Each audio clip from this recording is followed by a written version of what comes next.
Have you ever tried black-eyed beans? This is black-eyed beans, and I soaked it overnight. And I'm going to make gobe.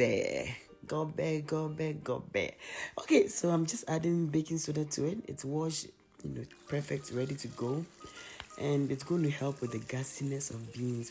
Some people eat beans and they get very gassy.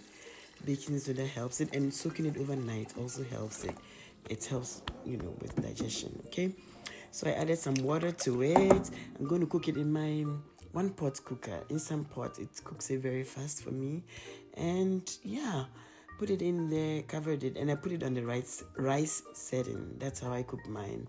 You can choose, if you have a different setting on yours, you can use that. But now it's cooked. It was cooked, so now I'm adding salt. So you don't add salt earlier. You add it now, and I'm going to cook it to thicken it a little bit, and then it will be ready. It's now fully cooked, but I needed it thickened, so. And then also for the salt to marinate into the beans. So that's what I'm doing here. Checking the tenderness, and then I'm going to cover it and cook it for a bit. Here are my vegetables. It had spices in there like garlic, onions, and then chopped tomatoes and bell peppers. And just cooked it in my red oil, palm oil. And I added just Mrs. Dash in there. Not much in there, but it smells so good. You don't need that many spices. Food has its own natural flavors, right?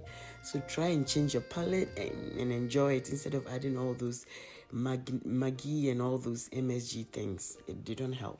So I cooked it down. It was ready. The beans is thickened up.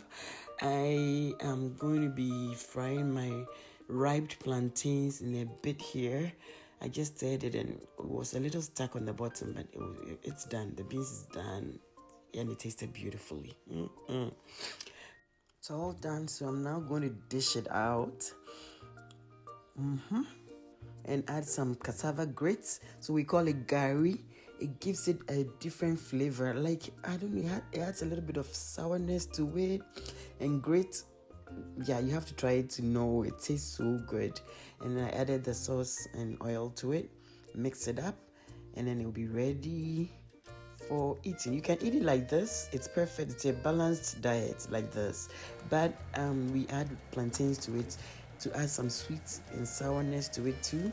And so I just cut them into pieces and fry them in oil. And now it's on top of my mix. And so you take a bit of the plantain, add some of the beans to it, and oh, it's a beautiful flavor in the mouth. Thank you for watching. Bye-bye.